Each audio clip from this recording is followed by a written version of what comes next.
और इस वक्त बुलेटिन की शुरुआत बड़ी खबर से करेंगे। मुंबई से बड़ी खबर आ रही है। एनसीपी की मीटिंग, नौ मुंतखब अरकान असेंबली की मीटिंग होने वाली है। अब से कुछ ही देर में एनसीपी कोर कमेटी की मीटिंग होगी। जिस तरह से गवर्नर ने एनसीपी को हुकूमत साजी के लिए दावत दी है, ऐसे में ये मीटिंग काफी अहम मानी जा रही है। हालांकि एनसीपी ने साफ कह दिया है कि कांग्रेस से बातचीत के बाद ये तय किया जाएगा कि शिवसेना को हिमायत देनी है या नहीं। मुंबई से बड़ी खबर इस वक्त की आपको दे रहे हैं।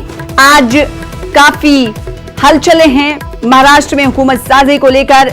इसी कड़ी में एनसीपी की मीटिंग हो रही है। नौ मुंतखब अरकान असेंबली की मीटिंग है। अब से कुछ ही देर में एनसीपी कोर कमेटी की मीटिंग होगी और इस मीटिंग में देखा जाएगा कि क्या कुछ फैसला हुकूमत साजी को लेकर एनसीपी की तरफ से लिया गया है। तो ये मीटिंग एनसीपी मुनक्किद कर रही है। अब से कुछ ही देर में एनसीपी कोर कमेटी की मीटिंग होगी और इस मीटिंग में शरद पवार नौ मुंतखब अरकान असेंबली से बातचीत करेंगे। अब इस मीटिंग के बाद देखना होगा कि हुकूमत साजी को लेकर एनसीपी क्या कुछ लाएअमल मुरतब करती है। तो आज का दिन काफी अहम है महाराष्ट्र की सियासत में। आज का दिन इसलिए अहम है क्योंकि गवर्नर ने एनसीपी को हुकूमत बनाने के लिए न्योता दिया है। 24 घंटे का वक्त दिया है। नौ मुंतखब अरकान असेंबली की यह मीटिंग हो रही है। मुंबई से बड़ी खबर आपको दे रहे हैं। एनसीपी के नौ मुंतखब अरकान असेंबली की यह मीटिंग है। अब देखना यह होगा कि नौ मुंतखब अरकान असेंबली जब इस मीटिंग में शिरकत करते हैं तो क्या कुछ बातें होती हैं। तो इस वक्त की बड़ी खबर आपको दे रहे हैं। महाराष्ट्र की सियासी उथल पुथल के बीच एनसीपी ने मीटिंग का इनेकाद किया है। नौ मुंतखब अरकान असेंबली की यह मीटिंग है। इस मीटिंग में देखना होगा कि एनसीपी के नौ मुंतखब अरकान असेंबली की तरफ से क्या कुछ बातचीत की जाती है हुकूमत साजी को लेकर। आपको बता दें कि गवर्नर ने हुकूमत बनाने के लिए एनसीपी को न्योता दिया है और 24 घंटे का उन्हें वक्त दिया है। ऐसे में एनसीपी की तरफ से यह साफ किया गया है कि कांग्रेस से बातचीत करने के बाद फैसला लिया जाएगा। देखना यह होगा कि आज कांग्रेस की तरफ से एनसीपी को क्या कुछ कहा जाता है। इसी कड़ी में आपको बता दें कि एनसीपी की ये मीटिंग हो रही है। नौ मुंतखब अरकान असेंबली हालांकि इस मीटिंग में शिरकत कर रहे हैं। इसके अलावा कांग्रेस की तरफ से भी आज मीटिंग का इनेकाद किया जाना है। वहीं एक मीटिंग और एनसीपी की मुनक्किद होगी जिसमें शरद पवार भी शिरकत करेंगे।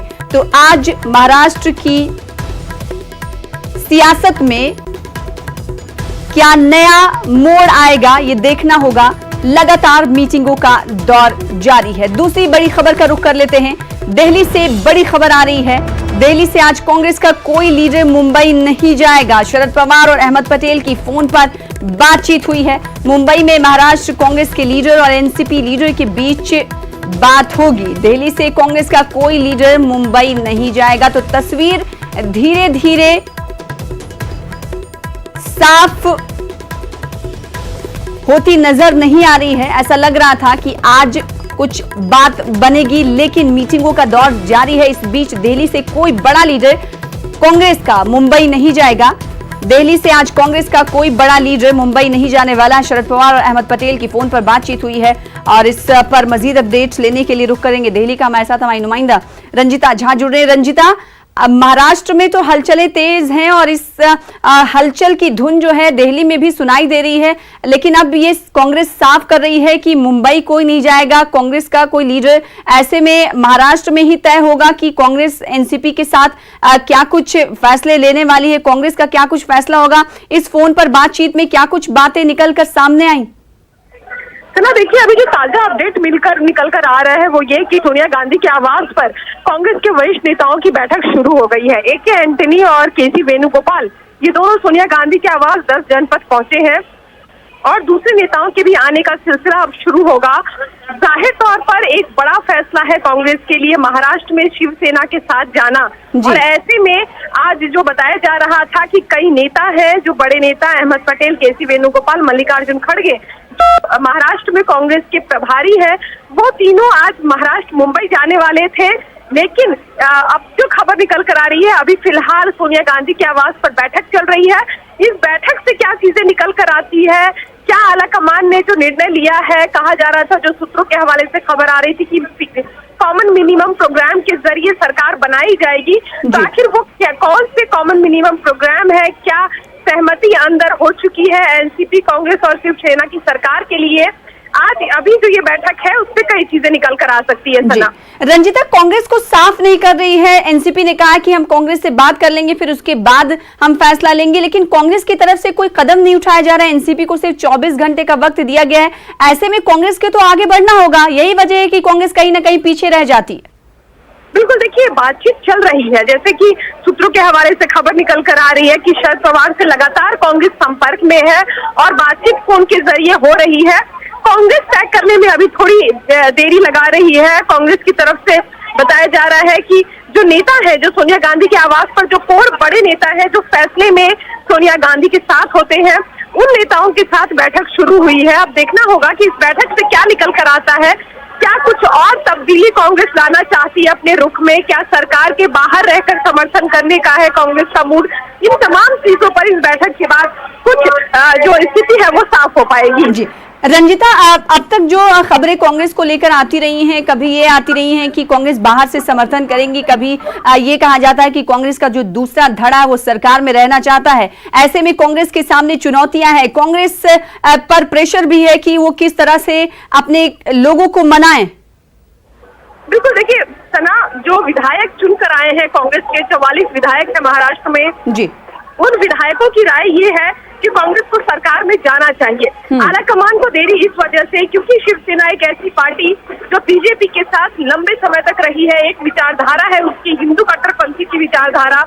उसके साथ कांग्रेस जो अपनी एक धर्मनिरपेक्ष पार्टी की बात कहती है, उसको कांग्रेस कितना फुलफिल कर पाएगी, ये सारी चुनौती है कांग्रेस की। क्योंकि देखिए, गठबंधन सिर्फ सरकार में नहीं बल्कि एक विचारधारा के साथ जब पार्टी जुड़ेगी तो किस तरह से कांग्रेस खुद को जस्टिफाई कर पाएगी, क्या सिर्फ सत्ता के लिए कांग्रेस और शिवसेना का गठबंधन होगा, ये वो तमाम सवाल है जो आलाकमान की जहन में है। और शायद यही कारण है कि इसकी वजह से कांग्रेस अभी देरी कर रही है। जी, तो कई सवाल हैं जिसकी वजह से कांग्रेस कहीं ना कहीं देर कर रही है। उन तमाम सवालों को सही से परखना चाहती है कांग्रेस। इस वजह से कांग्रेस की तरफ से फैसला लेने में देरी हो रही है। रंजिता झा, बेहद शुक्रिया। इस मीटिंग पर नजर बनाए रखें, हम आपसे दोबारा राब्ता कायम करेंगे। तो दिल्ली से बड़ी खबर आपको दे रहे हैं। दिल्ली में कांग्रेस के 10 जनपद पर ये मीटिंग हो रही है और सियासी उथापुथल तेज होती हुई जा रही है। महाराष्ट्र में हुकूमत साजी को लेकर अब देखना ये होगा कि हुकूमत साजी को लेकर आपको बता दें कि कांग्रेस की तरफ से इस मीटिंग के बाद क्या कुछ लाएअमल तैयार किया जाता है, ये देखने वाली बात होगी। वहीं एनसीपी लीडर अजीत पवार ने कहा है कि मुस्तहकम हुकूमत के लिए अकेले कुछ नहीं होगा।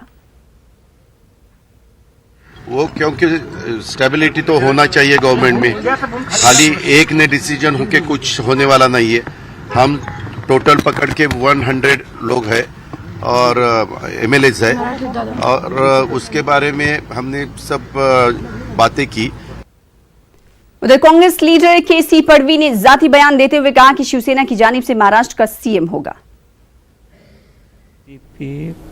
कांग्रेस और शिवसेना तीनों मिलके गवर्नमेंट बनाएगी या नहीं बनाएगी, उनको जो एनडीए से बाहर निकले है शिवसेना, उनको भी बचाना है और जो भी होगा वो अच्छे के लिए होगा। अभी भी प्रोसेस चालू है और प्रक्रिया पूरी होगी, लेकिन होगा पॉजिटिव मिलके बनाएंगे। भले वो गवर्नमेंट अपने ये प्रेसिडेंट का रूल लाएंगे, लेकिन गवर्नमेंट बनेगी तीनों पार्टी की मिलके। और शिवसेना को ऐसे भी एनडीए से निकाला गया है तो उनको बचा के रखना ये सबकी जिम्मेवारी हो, और मैडम हो या कांग्रेस हो, ये सब प्रोसेस में है। और आगे चलकर गवर्नमेंट शिवसेना का सीएम बनेगा और सब मिलकर कुछ ना कुछ रास्ता निकालेंगे। भले यहाँ से हाईकमान जो भी आदेश देगी वो हम मानेंगे, लेकिन गवर्नमेंट शिवसेना की बनेगी ऐसा मुझे लगता है। ये पर्सनल लेवल पे मैं बात कर रहा हूँ, लेकिन पॉजिटिव रहे तो क्या उस विचारधारा को लेकर कांग्रेस जो है सहमत नहीं हो पा रही है। और अभी जो हमारे सूत्र बता रहे हैं कि एक नया राजनीतिक समीकरण भी तैयार हो सकता है। वो नया राजनीतिक समीकरण ये हो सकता है कि एनसीपी सरकार बनाने का दावा पेश करे और एनसीपी को जो है शिवसेना अपना समर्थन करे और यहाँ कांग्रेस जो है वो एनसीपी को समर्थन करे। तो ये हो जाएगा कि हमने शिवसेना को समर्थन न करके हमने एनसीपी को समर्थन कर दिया, यानी जो विचारधारा की लड़ाई है उसे बीच में रास्ता